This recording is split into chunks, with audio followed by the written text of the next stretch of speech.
Donc, relativement rapidement, pour vous montrer un peu, je sais que la question de la situation gazière européenne a été déjà abordée, donc je vais aller assez rapidement sur ce début de sujet, mais pour vous montrer qu'en fait, l'Europe, en règle générale, a une situation énergétique au sens global, c'est ce que vous voyez sur le graphique qui est à votre gauche, et gazière de manière particulière, qui est une situation qui est dite prévisible. La population européenne est une population en croissance, ou en décroissance d'ailleurs relativement limitée. Les besoins énergétiques et économiques globaux sont relativement stables, et on voit que sur une dizaine d'années glissantes, finalement, on est sur un profil de consommation gazière et de consommation énergétique qui sont stables. Néanmoins, cette photo de l'Europe, elle reprend des choses relativement différentes pays par pays. Quand on regarde, finalement, je vous ai mis quelques pays pris plus ou moins au hasard pour refléter des situations très différentes. Vous avez des pays au sein de l'Europe qui vont utiliser du gaz pour la production électrique.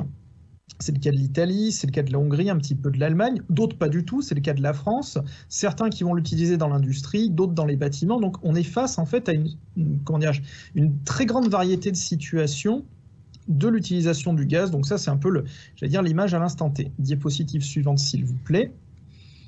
Néanmoins, le problème numéro 1 en termes géoéconomiques de l'Europe, c'est ce que vous avez en ce moment projeté, c'est cette question de l'augmentation de la dépendance gazière. Si on se fonde sur le scénario Stated Policy, qui est le scénario médian en réalité de l'Agence internationale de l'énergie, on se rend compte que si la consommation gazière de l'Union européenne devrait connaître une hausse à peu près jusque vers 2025-2030, puis après une relative décroissance, en fait, la production de gaz sur le continent européen, quant à elle, connaît d'ores et déjà une diminution forte qui ne va faire que s'accélérer. Ce qui fait que quand on fait finalement le différentiel de ces deux éléments-là, on se rend compte que la dépendance gazière de l'Europe par rapport à des fournisseurs extérieurs ne va faire que s'accélérer. Et c'est bien là finalement le problème stratégique numéro 1 de l'Europe sur la question de son approvisionnement gazier. Diapositive suivante. Merci. Pour une raison simple, c'est que les champs gaziers exploités sur le continent européen, historiquement d'abord les champs des Pays-Bas, puis ensuite ceux du Royaume-Uni et enfin ceux de Norvège, sont en train, justement en commençant par les Pays-Bas, de s'épuiser de manière de plus en plus accélérée. Les Pays-Bas ont commencé à arrêter totalement leur production gazière, les champs du Royaume-Uni sont en déclin prononcé et la Norvège, a priori, a passé son pic de production gazière. Donc véritablement, la situation du continent européen est une situation de dépendance qui ne va faire que s'accroître. Et la dépense va s'accroître puisque cette production européenne décroît beaucoup plus vite que ne décroît la consommation globale de l'Union européenne, enfin de l'Europe, même au-delà de l'Union européenne. Au-delà de cette question de la consommation gazière elle-même, il faut regarder aussi la structure de la consommation. Pourquoi est-ce que cette demande gazière est à l'heure actuelle en légère augmentation? C'est pour la question du remplacement du charbon en Europe centrale et orientale.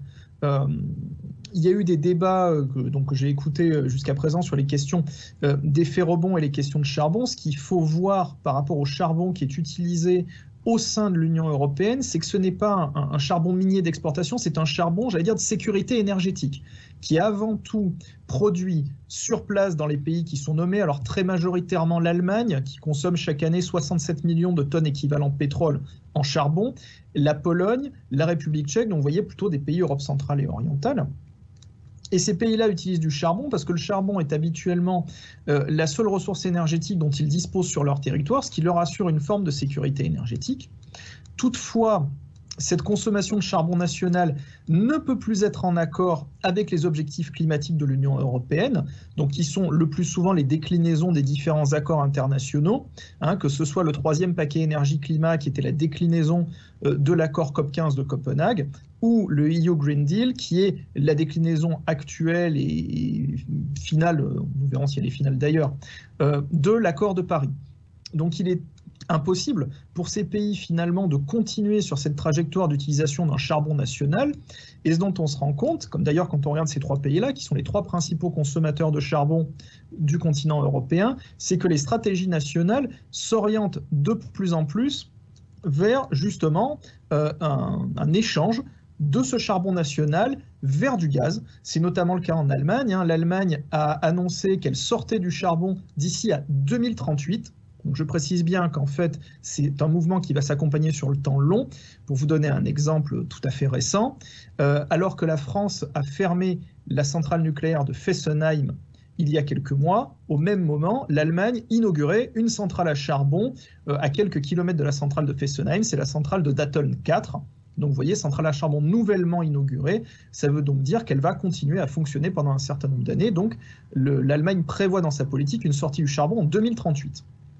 D'ici à 2038, on voit néanmoins qu'un certain nombre de stratégies nationales sont mises en avant de la part de l'Allemagne, de la Pologne, de la République tchèque, où on voit que la trajectoire gazière est la plupart du temps en augmentation. Dans le cas de la République tchèque, c'est quelque chose qui est pour l'instant relativement indéfini, enfin en tous les cas au niveau du plan de décembre 2018, puisque ça dépendra du choix qui sera fait ou non par la République tchèque d'augmenter sa part d'électronucléaire. Pour l'instant, on n'irait pas véritablement vers cette solution-là. Néanmoins, c'est quelque chose qui est tout à fait possible. Diapositive suivante, s'il vous plaît. Merci. Dans le même temps, que se passe-t-il, puisqu'un certain nombre d'acteurs internationaux ont bien compris justement cette augmentation de la dépendance gazière du continent européen, c'est que la Russie, par exemple, augmente très fortement ses capacités d'exportation de gaz vers l'Europe. Si on prend en compte la réalisation du gazoduc Nord Stream 2, donc ce qui est une hypothèse de travail, probable mais pas encore certaine, d'ici à un horizon à peu près 2025, bien entendu tenant en compte la réalisation de ce gazoduc, la Russie serait en mesure de fournir de manière théorique un total de 344 milliards de mètres cubes, sachant que l'Europe consomme environ 450 milliards de mètres cubes par an. Ça pose bien évidemment la question d'une forme de monodépendance et d'une forme de dépendance qui finalement est forte à la Russie et d'ailleurs tend à s'accroître. Ce qui veut dire que l'Europe et l'Union européenne, de manière plus pratique, a besoin de disposer de nouveaux fournisseurs hors Russie pour compenser cet effet. C'est à la fois un besoin très stratégique et un besoin économique. Et d'ailleurs, en termes stratégiques, la question de la sécurité énergétique, donc de la diversification des approvisionnements, qui soient en gaz ou qui soient d'ailleurs dans d'autres matières énergétiques directes ou indirectes, est un enjeu prioritaire pour l'Union européenne, bien entendu, mais aussi pour l'OTAN. Pour l'OTAN, depuis le sommet de Chicago en 2010, la question de la sécurité énergétique est systématiquement posée et abordée au sein des actes finaux de chacun des sommets de l'OTAN. Donc bien évidemment, c'est quelque chose qui devient de plus en plus majeur sur la question de la sécurité globale de la plaque européenne. Que s'est-il passé pour faire face à cette problématique-là ? De nombreux terminaux GNL ont été construits, donc des terminaux cette fois-ci de regazéification, financés la plupart du temps par des fonds de l'Union européenne, pour justement être capable de diversifier cet approvisionnement et de diversifier les fournisseurs, de ne pas se trouver en fait monodépendant à un fournisseur particulier, donc que ce soit la Russie ou un autre, mais en particulier la Russie, au bout d'un gazoduc. Donc on a une kyrielle de terminaux GNL, j'ai une carte juste après pour vous le montrer, qui sont pour l'instant totalement sous-utilisés. L'utilisation moyenne des terminaux GNL au sein de l'Union européenne, c'est à peu près 36% de capacité. Alors, ce qui recoupe des situations relativement différentes. Le terminal polonais de Świndouche, lui, il est plutôt utilisé au-delà des 70%, quand vous avez certains terminaux espagnols qui, eux, sont plutôt utilisés à 14%. Je reste sur ce cas particulier du terminal polonais de Świndouche, car c'est un terminal très spécifique. Grâce en fait à sa mise en service et grâce justement au volume qu'il permet à la Pologne d'importer de Norvège, mais aussi des États-Unis pour l'instant, la compagnie nationale gazière polonaise s'appelle PGNiG, a, grâce à ce terminal, en fait mis fin à la reconduction automatique du contrat gazier qui existait avec la Russie, qui était un contrat de 8,7 milliards de mètres cubes annuels, qui donc va prendre fin en 2022, justement parce que la Pologne, grâce au terminal de Świndouche, peut diversifier ses fournisseurs.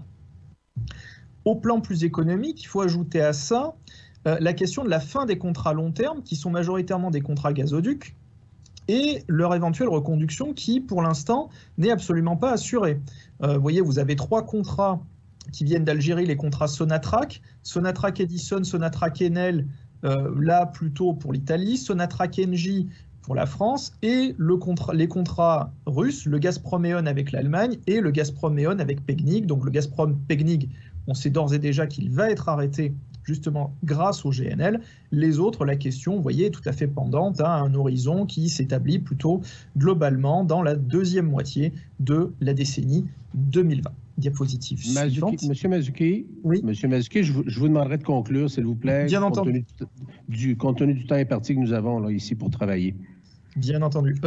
Alors à ce moment-là, on va avancer un petit peu plus. On va aller à la dernière diapositive. Voilà, merci. La question finalement là-dedans, c'est pourquoi le Canada? C'est parce que pour l'Union européenne, la sécurité énergétique, c'est aussi la question de la stabilité économique et de la proximité politique avec un certain nombre de partenaires. Certes, l'Union européenne et l'Europe, en règle générale, peut aller s'approvisionner à énormément de partenaires en termes de GNL. Mais l'idée, c'est ici de disposer d'un partenaire qui offre à la fois un équilibre prix, mais aussi un équilibre géopolitique et de proximité stratégique qui soit intéressant pour ne pas se trouver soit sous la monodépendance de la Russie, soit sous un duopôle mal équilibré Russie-États-Unis, soit mis en balance avec des questions sécuritaires et des questions d'instabilité politique vis-à-vis d'un certain nombre d'acteurs qui sont les acteurs listés ici, comme le Mozambique, le Nigeria ou l'Algérie par exemple. Donc en fait, le Canada, pour l'Union européenne, présente un profil qui est ce qu'on pourrait appeler un profil norvégien, hein, proximité géopolitique, stabilité économique, qui en fait en termes de sécurité énergétique un acteur très intéressant à regarder pour les pays européens. Je vous remercie.